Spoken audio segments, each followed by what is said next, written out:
சிவம் அங்கே வந்து சிவன் கோயிலில் வந்து கும்பாபிஷேகம் நடந்தது எங்கள் அப்பன் கோயிலில். அங்கே வந்து செதுக்கிட்டு வந்துட்டேன், எல்லாம் கிளியர் பண்ணேன். இப்போ ஆடி மாதம் வந்து திரௌபதி அம்மா கோயிலில் 6ஆம் வாரம் இது கூழ் ஊற்றுறாங்க. அதனால் வந்து நான் இதெல்லாம் க்ளீன் பண்ணுறேன். ஒரே கல் அதை செதுக்கி ஒரே கல்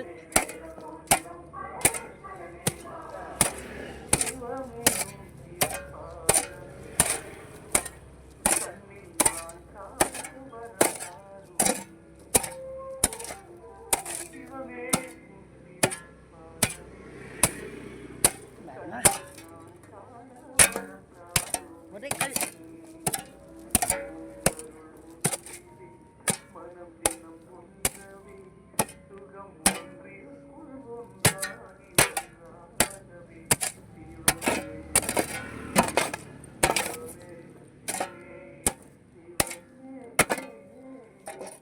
அன்பே சிவம். பாருங்க, இதெல்லாம் கல் செதுக்கி வச்சுக்கிறேன். இதெல்லாம் வாரி போடணும். இதெல்லாம் செதுக்கின இடம்.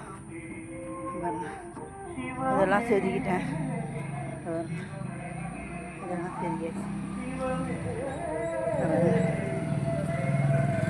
இதெல்லாம் தர போடுறதுக்கு, நானே தர போடுறதுக்கு இதெல்லாம் கல் வச்சுருக்கிறேன். மண் எடுத்துகிட்டு வந்து அங்கே இருக்கிற மண் எடுத்து வந்து இங்கே கொட்டிட்டேன். பாருங்க, இதெல்லாம் நானே தர போட்டேன். நானே போட்ட தரலாம். இதெல்லாம் நானே போட்ட தரேன். திரௌபதி அம்மா கோயிலில் இதெல்லாம் நான் போட்ட தரைங்க. என்னால் முடிஞ்ச சேவையை செய்கிறேன். அதுக்குன்னு வீட்டையும் விட்டுடல, எங்கள் அப்பனையும் விட்டுடல, திரௌபதி அம்மாவும் விடல. நம்ம வந்து நம்மளால் என்ன முடியுமோ அதை உலகத்துக்கு சேவை செய்யணும். உலகத்துக்கு முடியலன்னா இறைவனுக்கு நான் பண்ணணும். இறைவனுக்கும் முடியலன்னா விலங்குகளுக்குன்னு பண்ணணும். எதுவுமே முடியாத ஆடம்பரம் துணியை எடுத்து வச்சிக்கின்னு அது என்ன அதை சொல்லுவாங்க, ஆசை.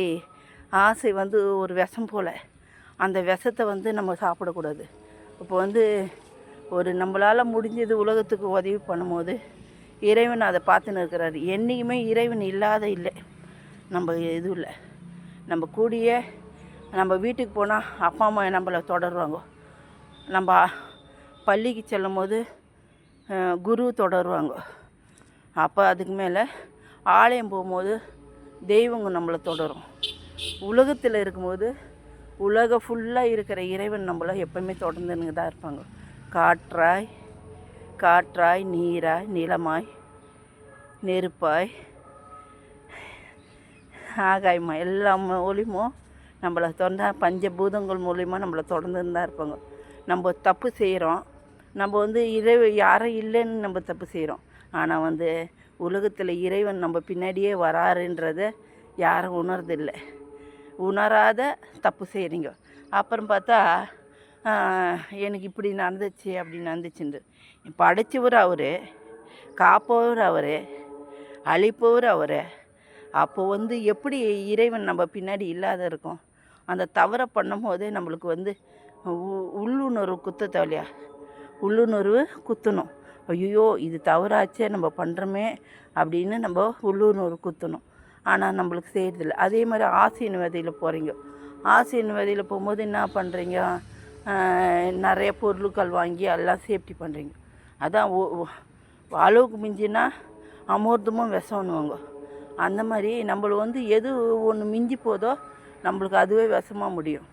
அந்த நம்மளால் முடிஞ்ச சேவையை செய்யும் போது நம்ம இதுலேருந்து ஒரு துளி வந்து மக்களுக்கோ இல்லை விலங்குகளுக்கோ இல்லை உலகத்துக்கு பயன்படும் போது நம்ம வந்து செழிப்பாக வாழ்வோன்றது இறைவனோட கருத்து. இறைவன் வந்து என்றைக்குமே நம்ம கூட இல்லாத இல்லை. ஒளியாய் உணர்வாய் சிந்தனை படைப்பா நமக்குள் இறைவன் இருக்கின்றார்.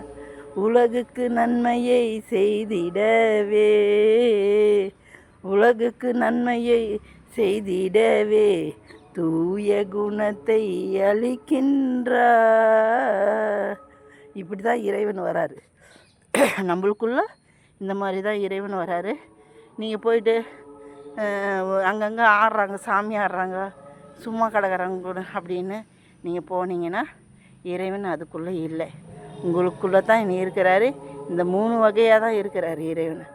ஆசையின் வதையில் போகும்போது உங்களுக்கு நாராயணன் உங்களுக்கு உதவி பண்ணுறாரு. அன்பே சிவம், நல்லதே செய்வோம், நலமுடன் இருப்போம், சித்தர் ஆலயம் போவோம், இறைவன் ஆலயம் சொல்லுவோம்.